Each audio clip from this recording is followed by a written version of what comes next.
Hi, I'm Daniel, and The Bad Guys were a film released in 2022 by Dreamworks, which is based on a book series with the same name. Although I've only read the first book, it has a good comedic style, and I think Dreamworks is often a good choice for children's book adaptations. This movie had to turn short books into a full story while adapting the general style, and it worked phenomenally. They better do Dogman justice if they're still making that movie. Unlike most of my view analysis videos, I had this channel when the film released and even reviewed it. I gave it 9 out of 10, half expecting my opinion to go down with time, but it didn't. If anything, it got slightly better and most of my visual problems have got smaller. The response to this movie was positive, and it does have fans, but it got overshadowed by another DreamWorks film that year. Can't even be mad because both this and Puss in Boots Last Wish are some of the studio's best films.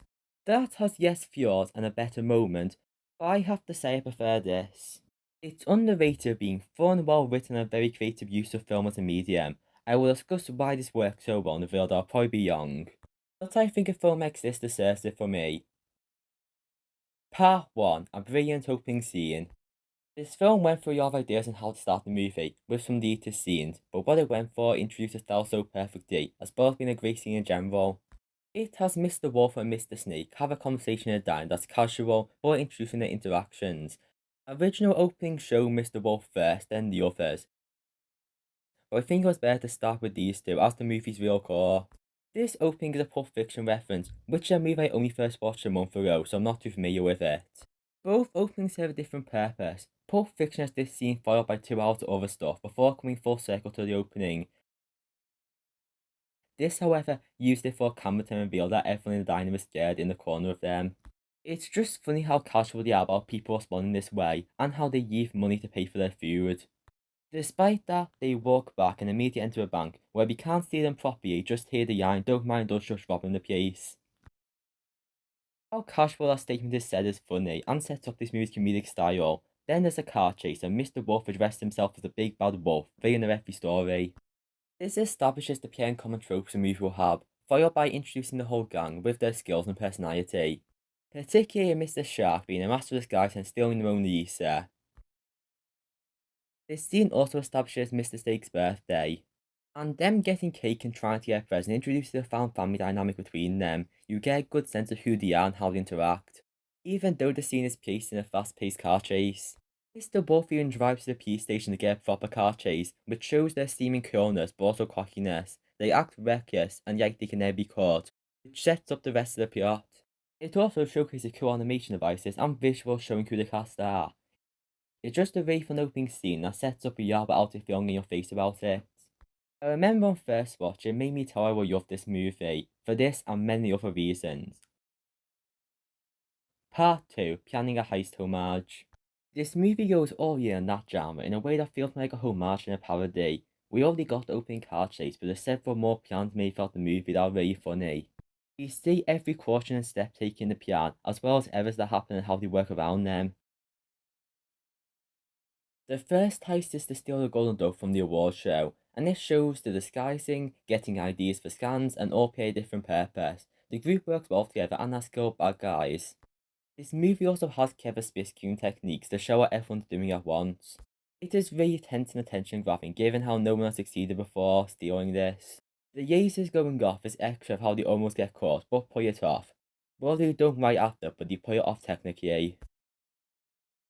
In the movie's middle, there's another heist to save guinea pigs being tested on, and it's also fun, although not elaborate.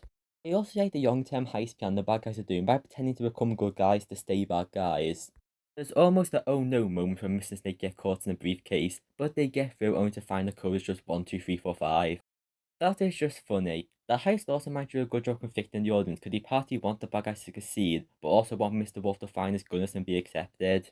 This movie is good at making you feel anxious in the heist, while being very fun at the same time. It plays for the tropes to make a really well made film. Next for the regular combined part I do in these videos. Part 3, Animation and Comedy. The one thing I agree with this movie is the animation is good. Weirdly, when just looking at the trailer thumbnail I didn't feel yet, it just looked like those Rock Dog movies I haven't seen. However, with time they decided to grow me a lot with the right amount of anthropomorphic and expressive.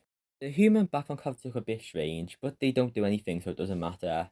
The main highlight visually is emotion where it uses Spider-Verse style of Yoga frame and cool movement. Both 2022 Dreamworks films do this, but I think there's a clear difference.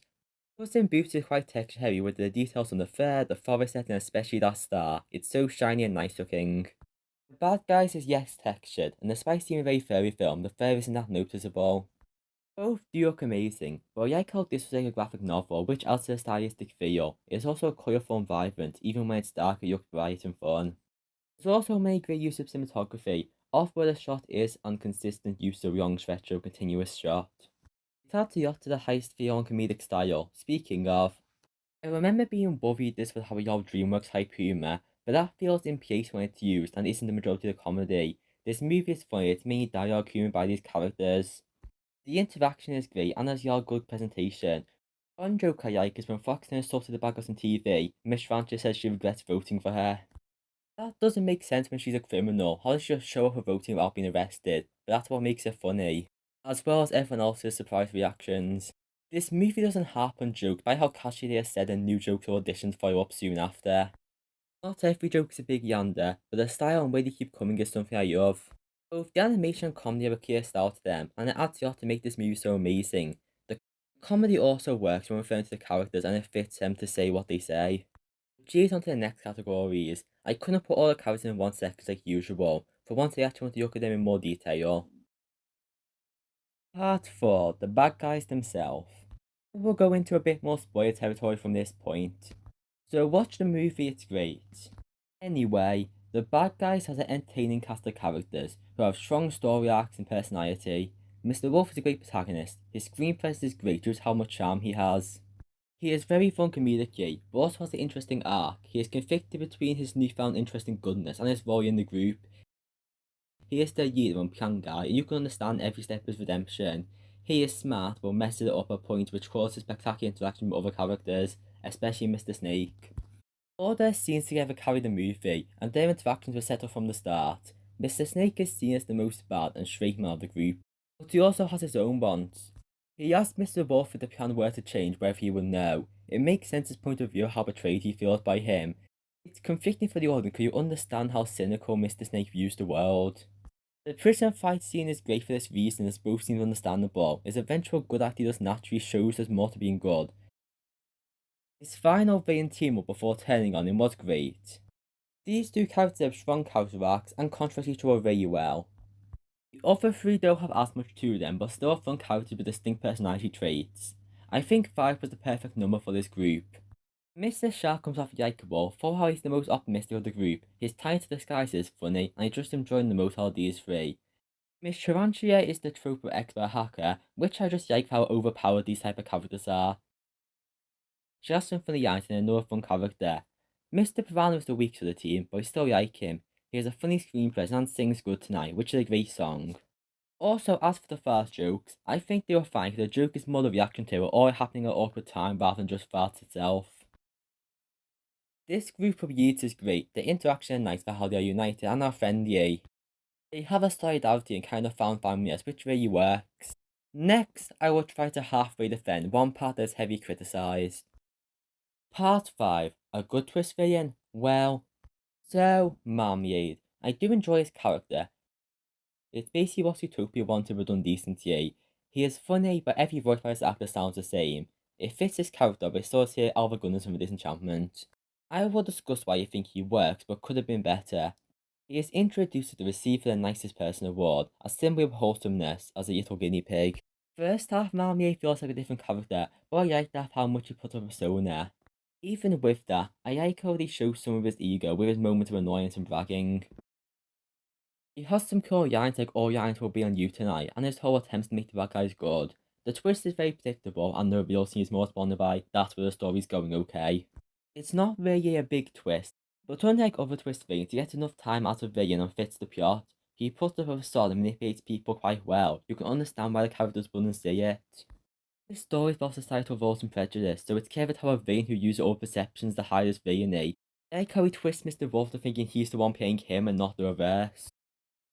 The scene where it's revealed is quite great for how suddenly insane he looks and acts. However, there are some problems. He didn't need to be so future planning. Him being the only lady wasn't needed makes him seem overpowered to be able to predict Mr. Wolf's reaction to good boy comments. They should just had him be there watching that interaction and plan through that. Secondly, his motivation to drum. He just wanted the meteorite to control all the guinea pigs in order to steal the shouting money he made. This is such a waste of his powers and doesn't say much about him. He wants money, why does he want money? What does he plan to do with that? It just causes a lame climax.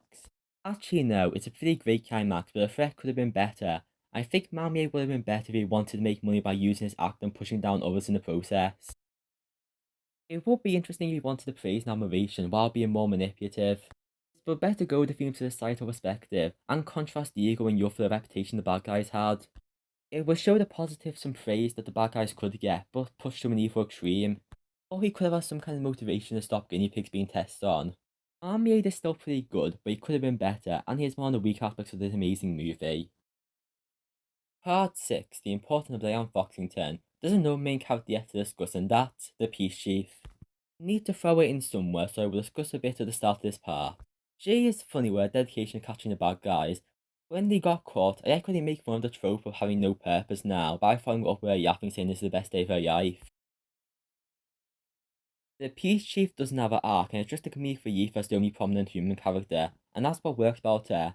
The reactions to the man-made deal around the bad guys are a good cause of comedy, and I like her final speech with a joke backstory. This is how to do a good comedic character who has a story reason to be there as an antagonist to the criminal protagonist. Anyway, I guess I'll talk about the Fox. Diane Foxington is a character with a lot of skills, but she has an actual personality. I don't think she's a Mary Sue, but I kind of do see why some may say that. From a basic view of the story, it could be altered to not include her. The bad guys could still steal the Golden Dolphin, Marmier could make the deal without her, and they break up in another way. The basic draft didn't need her, but Diane still adds a lot to the themes, feel, and quality of this movie. Firstly, she has a great dynamic with Mr. Wolf, and they pair each other really well.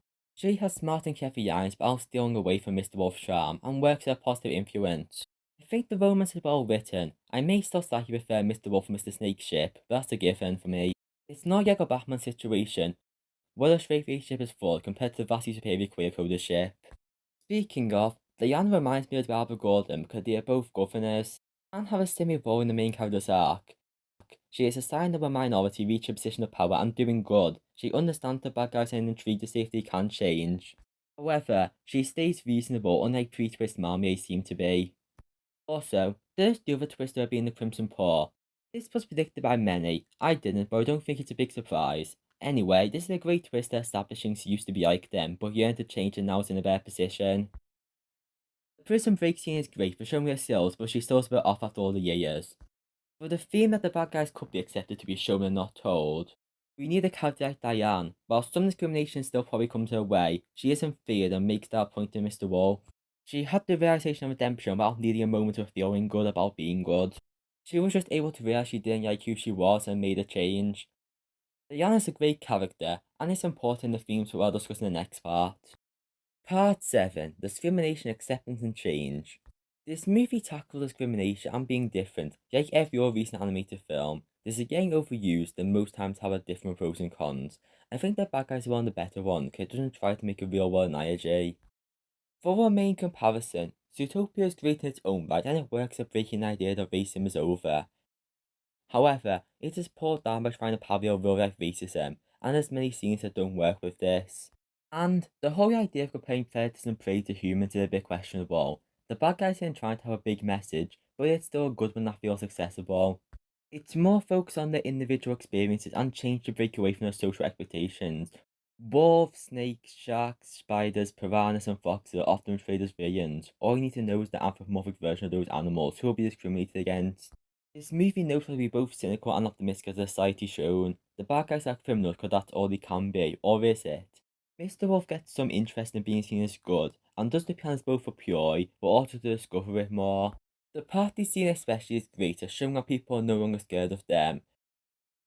Sure, I doubt everyone would change their opinion on them, but they can be ignored by those who are happy watching them.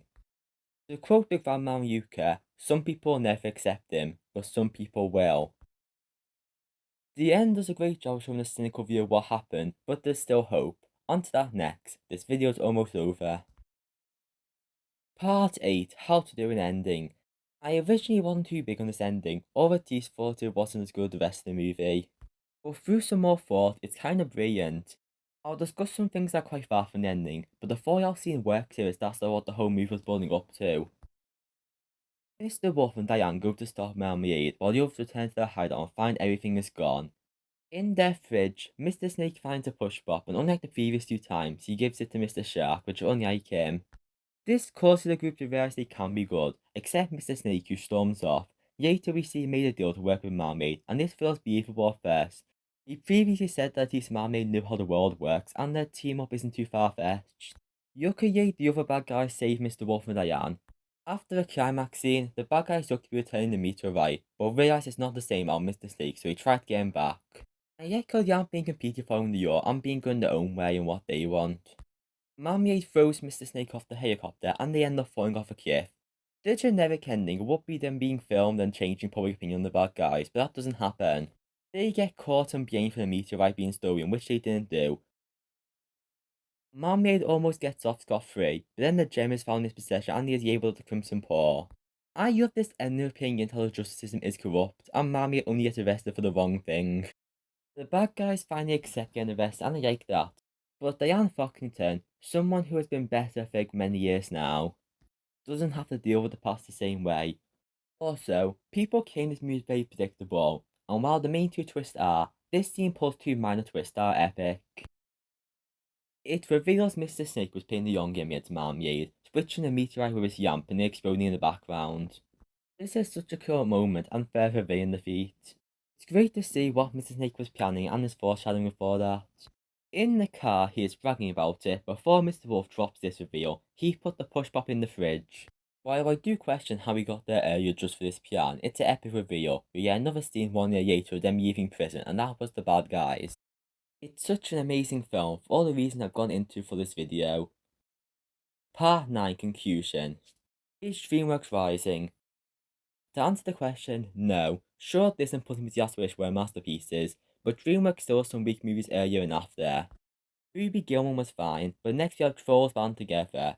The studio will find it hard to escape the mixed output quality, but the bad guys help show their strengths. It has creative animation, an interesting spoof of a drama, and embracing the book adaptation route.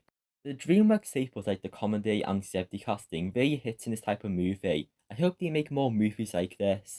I would honestly say it's the best Dreamworks movie that doesn't have either Shrek or God in. So basically the best Dreamworks movie without God in.